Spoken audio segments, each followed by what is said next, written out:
morning. It's really good to see you. Good to see you.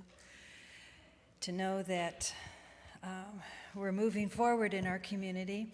I want to first share some of the art from the ashes that Kathy brought in today. So if you have a moment to step forward, she's one of our people that lost her home, but as she scavenges through the ash, she's discovering the most amazing things. And so any of you that know of anybody that has been experiencing that as well, and they're finding these amazing treasures, contact Kathy and look for it on Facebook, Art from the Ashes. But it's so interesting. There's pieces that she really wanted to find, and the middle one is a little Buddha. It was purple, right? It was purple. Now it's white. Pardon? Purple jade. And now it's the alchemy of the fire, what it's done. It's made it white. And then there's other pieces that look like, what fire? Huh. So, just take a moment to touch that artifact and to realize the survival of things and memories that so many people are experiencing right now. This is a challenging time for a lot of people, those of us that are back in our homes and feeling safe and looking around our stuff. This is not so for so many people, and they're going through the challenge, and I really feel for them. I spoke to another woman. I don't even want to begin to go through the list that the insurance companies are asking me to do. And I'm thinking, oh man, that too, that pressure, and that's a to-do list that just is never ending. So let us remember in our prayers to continue to know for them that we stand by, ready to offer our help in any way, but just know that it's passing. There's so much that our community is going to be doing over the next several months, our community at large and our community here, to really bring healing to all of this that's happened. So we'll do that together as a family. So know that, Kathy. Okay. So I just got back from a retreat up in Bellingham, doing a women's retreat up there with Dr. Andrea. And I want you to know it's smoky all the way up there. So we're not the only ones. In fact, Ashlyn had so much smoke that we were in the health food store, and they have masks there that they're wearing, but they decorate them like Day of the Dead, so you, not only can't you breathe, but everybody kind of scares the bejeebies out of you. So I thought, why add that to it? But we will breathe again. We will breathe again. So this talk, I appreciate the idea of this talk, Ernest Holmes and Affirmations and Denials. And there's a thought that kind of moves around in New Thought, mental philosophy, and that's that God doesn't hear no, or something like that, and if you're saying, I don't want something, you're going to get that. And I always thought, I don't like that. Who said God does that? God seems smarter than that. If I say don't want, then I'm not going to get that. So I've always kind of argued with that. I don't know if that ever has sat with you. Because I think I don't want to be, when I study this science, I don't want to be just take it in and say, okay, that's the new truth. I want it to feel right, like it's going to make sense, right? So there's a character on a comedy show, Comedy Central, that I like to watch, and Amber says, what? And so I feel like, what? You know, all the different what, when you get these spiritual truths, what? And, oh, wow. Yeah, so kind of think of that as I'm sharing this, and if ever you wanted to shout out like Amber would, just what? I'll stop, and we'll try to visit that a little bit more, because we want our thoughts. Damien, thank you for reading these quotes from Ernest Holmes, and there was a time where they thought he really didn't think, you never mentioned anything negative in in a prayer request, you always state in the affirmative idea, which is ultimately what you want to do. If you're having a sense of doubt or any kind of smokescreen before what you're asking, if you know that your consciousness just cannot absorb that, you really do need to speak to that. And then, as it's spoken in so many ways, even in the Bible, then go to the Lord and say, here it is, this is what I want. This is the truth. But you have to get the denial, you have to get that stuff out of your way in order to penetrate to that greater source of truth inside of you. It has to be impressive enough to dive down into our subconscious and reveal a truth. And so I wanted to start with Paramahansa Yogananda, one of my teachers. And this is his little book that's gone around forever, Scientific Healing Affirmations. And he just brilliantly starts right off with this powerful statement of affirmative thinking, positive thinking. And he said, words that are saturated with sincerity, conviction, faith, and intuition are like highly explosive vibration bombs. So saturated, our words need to be saturated with a sense of sincerity, conviction, and faith. And when we work with these tools that we share today as we're exploring the different aspects of affirmative prayer this month, we want to make sure that the conviction and that what intuitively is coming through. So here we are, we're saying a prayer, and we're saying, oh, there's only good. And then there goes Amber. What? You know, that fire sucks. And you'd think, okay, how do I speak beyond that? How do I get past that? Okay, where's my conviction? And so I intuitively listen. There is good. There is good. Good is demonstrating and reminding me what is coming up out of the ash. There is good in small ways. And so we take the lead of that good, and that's where we speak from. I had a knock event last night, and that's the Nourishing Our Community events where we invite people over for dinner. And one of the people there was Kathleen Patton, who does the emotional freedom technique, the tapping. And I said, you know, your work is so profound because it really speaks to this very principle. Because when you're doing tapping, it's this series of work that you do on your body. You say, even though I feel insecure, I know that within me as me is a greater strength that prevails, right? So you're tapping through that. It's a brilliant process because it speaks the truth. It speaks to something that you realize, okay, now I'm listening. Now I'm listening. I'm not just saying a bunch of words in order to get by here. I'm developing my faith. I'm going in there deep, even though I feel this. And then there you have touched and spoken that which is clouding your way. And so you spoke to it.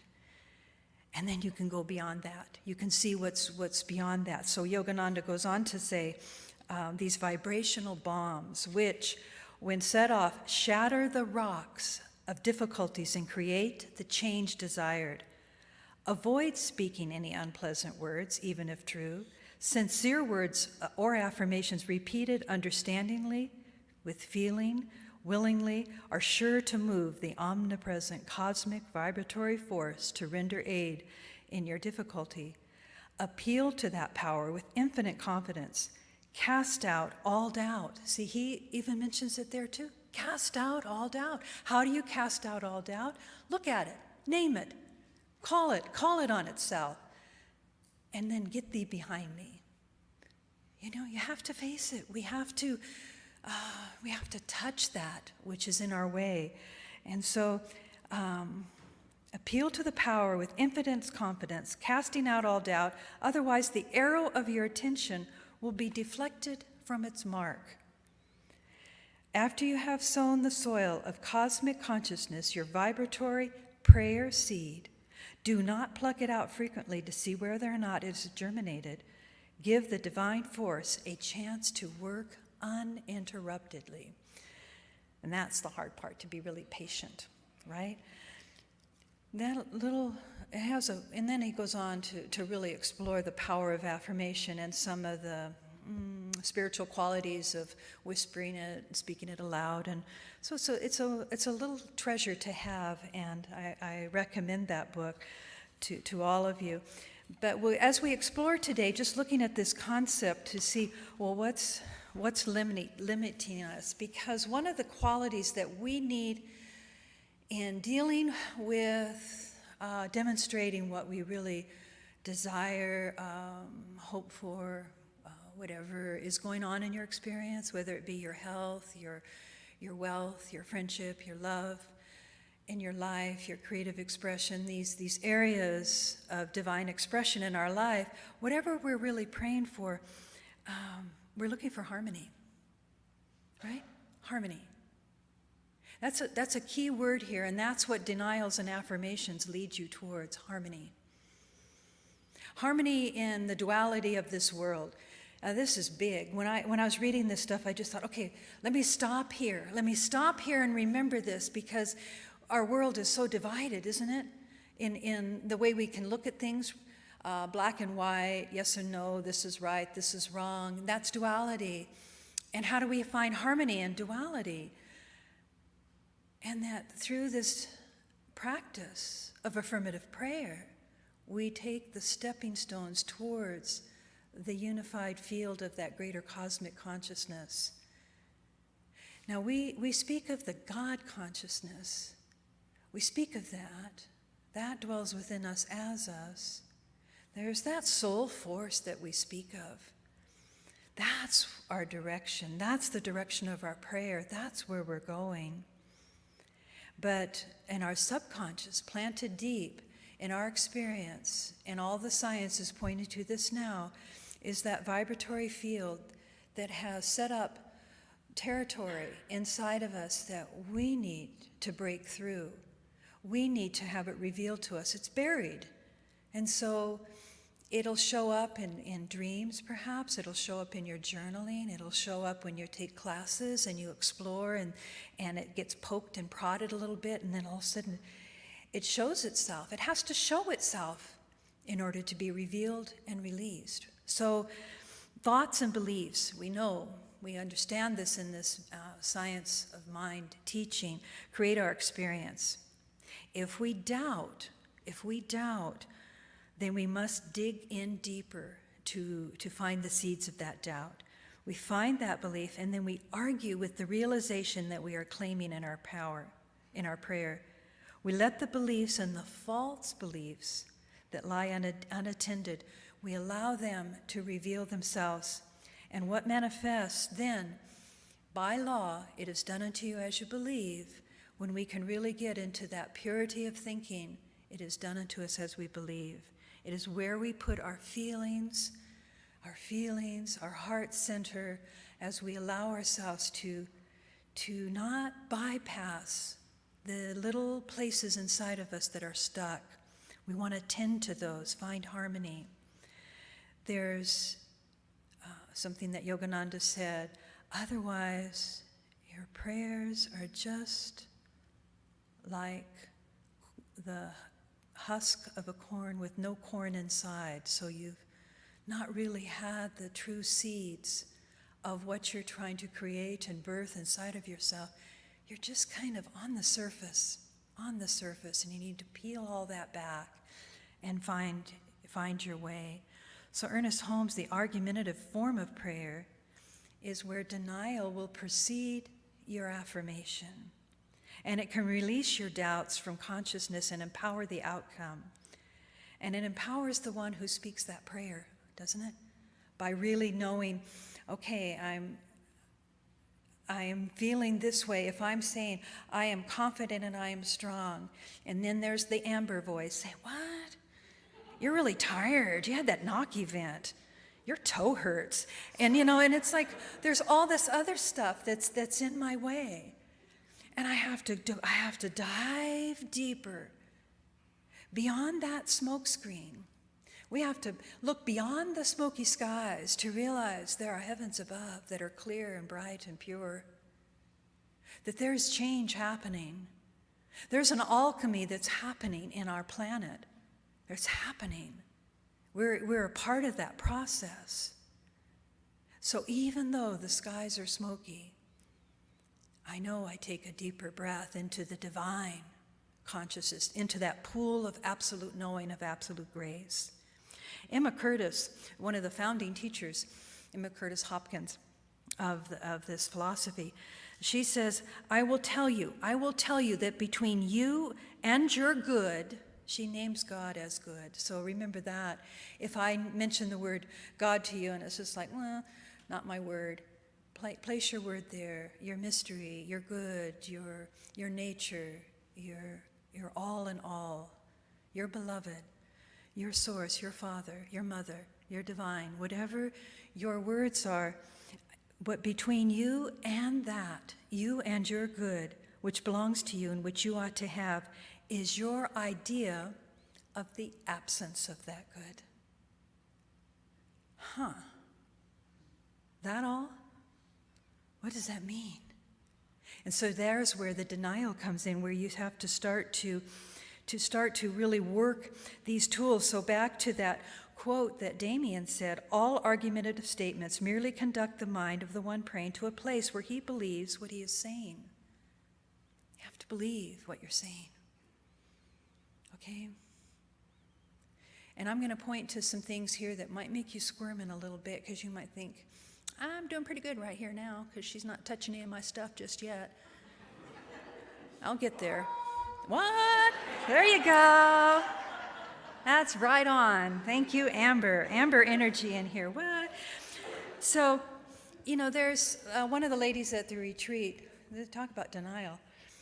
She didn't show up for the morning practices, and she was telling me, she didn't tell me because she didn't want to tell me, because I'm a nurse and I was the presenter with Andrea, but she was struggling with her blood pressure. It was 220 over something. I didn't even want to know what the lower number was, but she decided that she had taken a healing course and she didn't need her pills. And I'm like, it's not good. It's not good to just go cold turkey off anything. But so I said, can we talk? She goes, I need to go to the bathroom first. And then she avoided me the whole rest of the time, because I was going to, try to speak to the smokescreen before her desire for this perfect harmony with her blood pressure. But we live in a way that we really need to speak to these things and not deny that this is going on, and we need to look at it. And then know that beyond all of that, God is greater, right? God is greater, and God can handle anything. It's greater. So whenever you're caught in anything, even the firestorm, God is greater than that. God is greater than that. And so when we allow our faith to be permeated by that knowing, by that leaning in to that resolve of that light of knowing, we are held. So the spiritual, we live in the spiritual, it's all divine, super consciousness, divine consciousness, all of this. We live in this luminous light. We really do. And sometimes you get glimpses. You go, wow, did you see the colors that just shot off that person? Oh, wow, trippy. And yet, what are we seeing? We're seeing the luminous field. We're getting a glimpse of the divine, a glimpse of that greater light of the truth of who we are, this soul that dwells within us. And yet, compacted within all of our neural pathways, we're stuck, and the light gets dimmed. Even though the light is dim, spirit prevails. So we remember that, and we remember that truth that we're living in the spiritual and a human form. We have this human form, and we're having human experiences. But that human experience does not touch that perfection that dwells within each one of us. For God is always present within us, always whole and perfect, always complete just as it is. And when we can really say that to ourselves with such conviction, God dwells within me as me. God dwells within me as me. I am perfect in this knowing. I am perfect in this knowing. And you brighten, you polish that luminous field, and you walk within that light, and it is fed. And then when something comes up that disturbs that light, that casts a shadow of doubt upon that light, you turn to it. Even though I see you facing me now, keeping me from what I experience as my good, I know that God is greater. You end everything with an affirmative thought, with an affirmative grace, with a blessing of truth. So for Kathy, even though she lost everything, even though she is filled with love and fellowship, did it take this alchemy in her life to let her know that? Yeah. Burn down the walls. She's loved. Can't burn that away. Yeah. Well, we're all finding that. We're all finding that truth. We have to calm the storm of our mind that tries to penetrate our deepest intention. We have to address the storms. We have to turn to what is in our way and become bigger than it. And in our determination to see the greater light always shining, we want to see that light, that luminous field always shining. And what limits us? What's in the way? What's in the way of that subconscious field? We find it, we deny it, and then we affirm the truth, okay? We allow our limitations to crumble in the light of truth. I love to see those images of whatever it is just diminish and crumble and become ash at my feet. And then to find the gem that rises from the ashes, that rises. So see what is before you. Deny it if it impedes your way. Check with it, touch it, feel it. What is the possibility? What if you went a little bit slower? You see, when people have come and said, there's no good relationships to be found here in Redding. Really? Really? I find amazing people. But if they're looking for a more intimate relationship, they've got that smokescreen. Can you see that? And you say, well, what's the possibility of you starting to see the good in if it's a woman looking for a man, to see that man in all his glory? What is the possibility? I can't do it. They always turn out to be blah, blah. And you say, well, okay, what about the possibility of just looking at the idea of generosity? Okay, I'll look for generosity in the people I meet. Then that's all you see.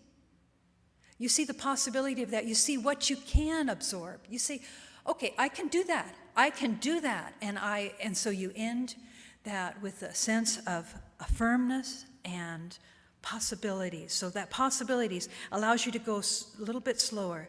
And you get that felt sense. And then, as all prayers, it is done. You've released it, it is done. You are building your faith, and Spirit makes it so. It's magic. So we look at what it is, and we start there, and we begin to shift our awareness in little increments of applying a greater truth. Now, in the Living the Science of Mind, Ernest Holmes has this great story of a person coming for prayer and say, in my family line, it turns out that I will become an elephant.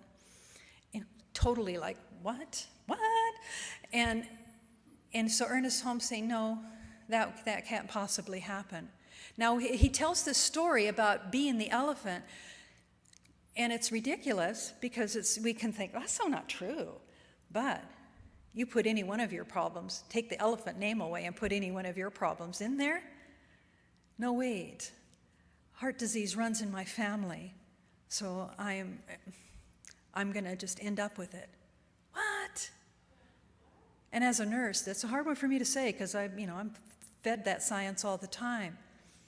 God's greater than that. God's greater than that. And so that's the elephant in your way. And you're not stupid about it. You take care of yourself, but you also do deeper work spiritually to let that prevail within you as you. and you walk that walk with confidence and faith, and you know you've met people that way, that have met up with some demon that was placed before them, some race-conscious thought, not racism, but race-conscious thought, some thought that prevails, all thinking, and we just say, yep, that's happening. That's it. You're done. No. Greater than that is your faith, and it takes a lot of work to really stay in line with that. That's that razor's edge that Gandhi speaks of so often. Look at what is, start there, and begin to, in increments, apply the greater truth, the greater understanding. Pay attention to what you're saying. Pay attention to what you're saying. There is power in your intentions. There is power in the deep feelings that you have. And doubt is what you want to really pay attention to when you have experiencing that. And you know, in some of the study I've done, that's what Satan was to Jesus, was doubt. You know, he became a creature. Satan became a devil, kind of an idea. What? I know. So foreign as I speak that, but it's some idea, and it's like, oh, of course, those kind of Satan ideas get before our good, don't they? Do you see that? I'm like, well, son of a gun. That just makes more sense all the time as we go deeper into all faith paths. They're pointing to this. She had, Emma Curtis Hopkins, as one of the earliest teachers, she had her students, before they were even allowed to take any part of her study course, they had to do denials for 1 month before they went into a new class. 1 month of denials. And also here, there's some people that lost their home, and they're staying with some lovely people, and they did a process within their little healing. And so the person was supposed to visualize what they wanted, and then had to go and write down all the reasons why they couldn't have that, right? There's the denial. And then go back and rejoice in what you have. They had to get that stuff out of their system, and have it revealed, and have it tended to. Get it out of the way so our deeper visions can be made manifest. So here you go. What are some of your denials as you pull things out of your subconscious that you don't even know were there? So subtract what you don't need. Anger, resentment, any of those kind of triggering you at times? Ever find yourself just the destroyer, the Kali, just mad, anger, energy. And then you apply a story to it, so you think it's all because of the story. No, it's that emotion that, tend to it, turn to it. Even though I feel anger at now, I know within me, as me, dwells this divine sense of presence and peace. So there's no needs. We don't want to feel like I need to do, because that word right there is implying that we have some kind of lack. And if we have the deep faith, we recognize that deep faith within us as us, we dwell within that, we speak our way to make that clear. This is what it means to absolutely surrender to this greater truth. So there's no hostility in me. There's no hostility in me. Therefore, I do not attract people with hostility. There is no fear in me. So you name it, you feel it. So there's anger. There is no anger in me. Therefore, I don't attract anybody that has hostility. You start to clean it up. Can you feel that? It feels like, to me, a dust rag of consciousness. Even though you think you keep applying that idea as you tiptoe into your subconscious, because a lot of stuff can be there. There is no fear in me, therefore I do not attract people who are fearful. Clear the way for truth, and the early thought teachers were really strong in advocating, start with your denial and end with your positive affirmation. Quimby did that, one of the first healers of the mental sciences. He really got that, and he was so clear that he didn't have to do that step after a while. He just was, I got this for you. And there are some healers out there that just have that for you. They're clear. That's what practitioners do. They're clear.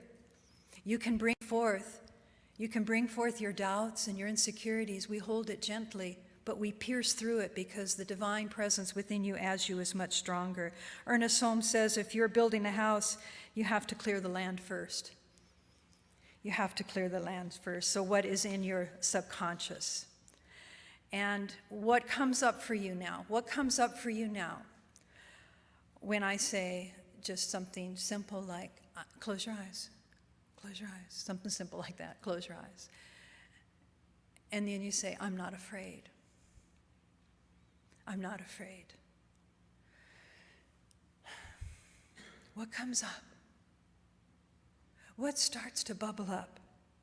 I'm not angry. I'm not angry.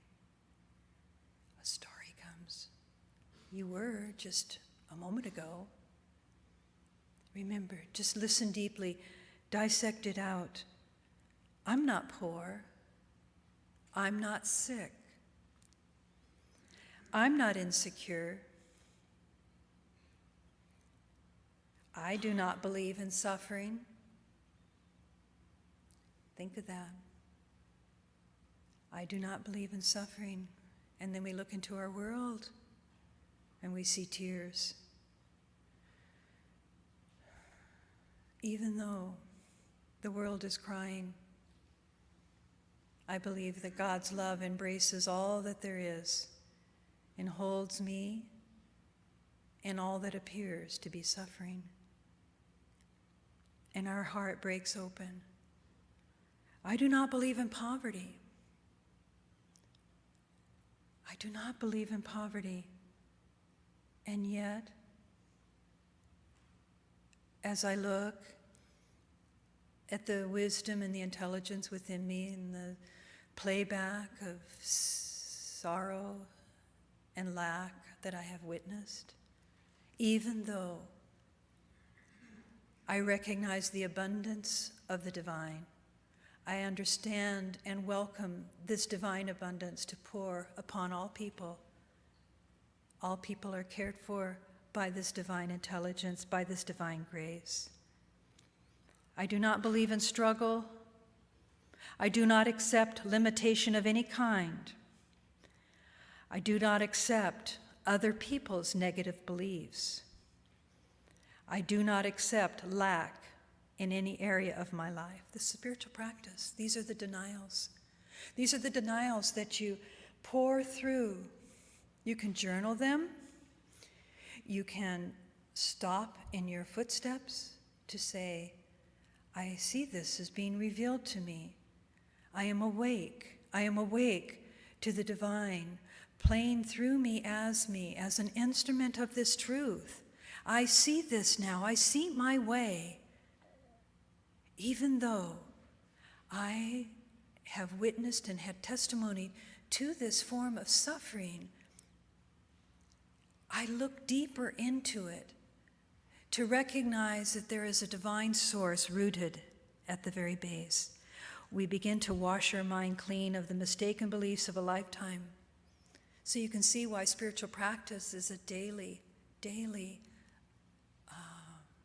request. It's a daily quest for each one of us.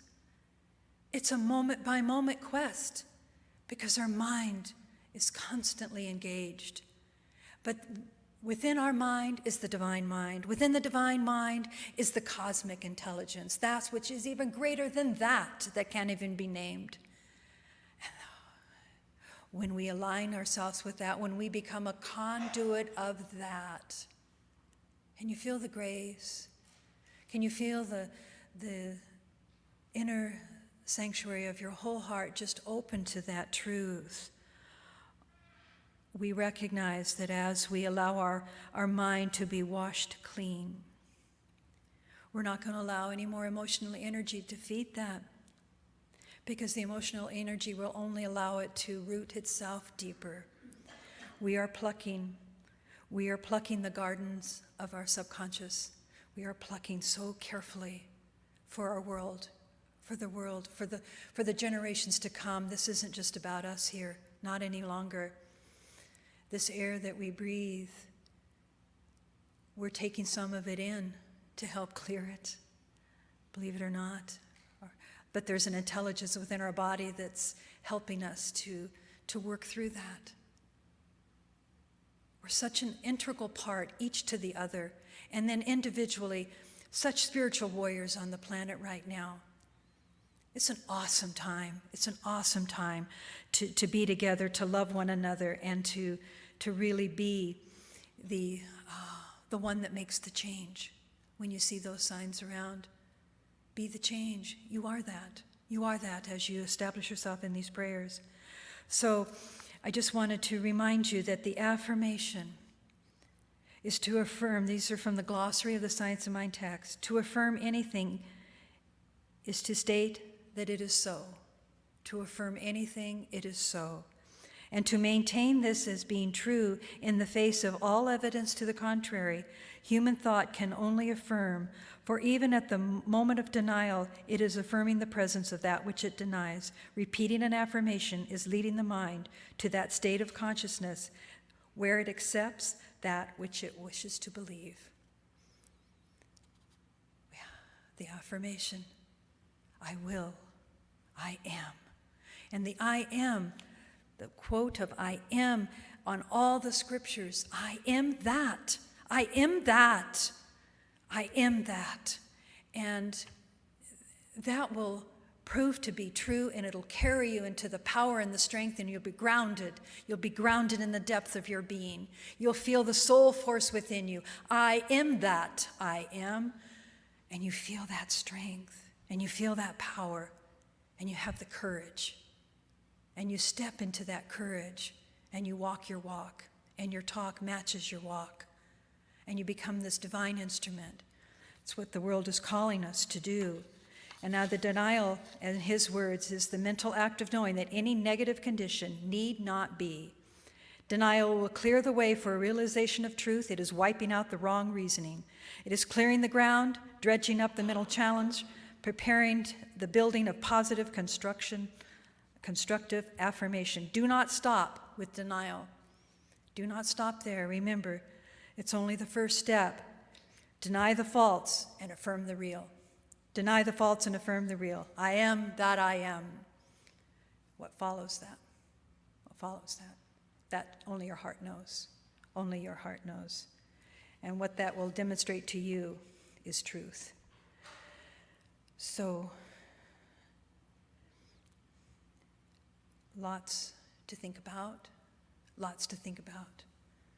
The world is always presenting us the opportunity to restructure these neural pathways in our body, to allow the light to flow, to look at all the conditions of the human being, the conditioning that makes us feel not good enough. That not good enough. Sometimes you think, wait, that's mine. Pretty much it's all of us at times. Even though I don't feel worthy in this moment, I recognize that I am a divine instrument of the One. I am worth speaking in this moment. And then there's power. So join with me. I so appreciate your quietness, your attentiveness, your spaciousness of mind, hearts, yielding. So as we join together in a prayer, we unify this field. We're in a field of harmony. We're in a field of grace. We're in a field of the divine consciousness and the superconsciousness, even beyond that which is unnameable. And as we relax and we relax, we relax, we let down, 10% more we let down. And we take a deeper breath. And we recognize God is and I am. I am that. I am that which I dwell in and that dwells within me. I am that at my very core. I am that I am. I am that. I am that truth. And as I accept this knowing, the world opens up. The luminous field of all the possibilities, all the potential for mankind is before me now. And I speak my word into this field of possibility, knowing that as I declare my word, it is done unto me as I believe. And I allow this truth to be made manifest right here, right now. And then we move into the gratitude of grace, just recognizing that we just relax and let go. So grateful that the divine intelligence that is greater than all things has our back, has our way, guides us, moves us, tends to us in every way, gives us the moments of awakening to say, that is mine to do, that is mine not to do. And we keep moving forward as one. I give thanks for this privilege at this time to be the spiritual warrior, the spiritual ambassador of this profound truth. As it's been brought forward through all the ages, I recognize my way, the divine way, the truth. As I give thanks in releasing that, I truly do release and let go. There is no doubt in my field. I am in harmony with all those within this room and beyond. I give thanks, releasing, letting go, and together we say, and so it is. And together we say, and so it is. One more time, and so it is. Feel that for a moment, the vibration of that, the vibrational field of letting go.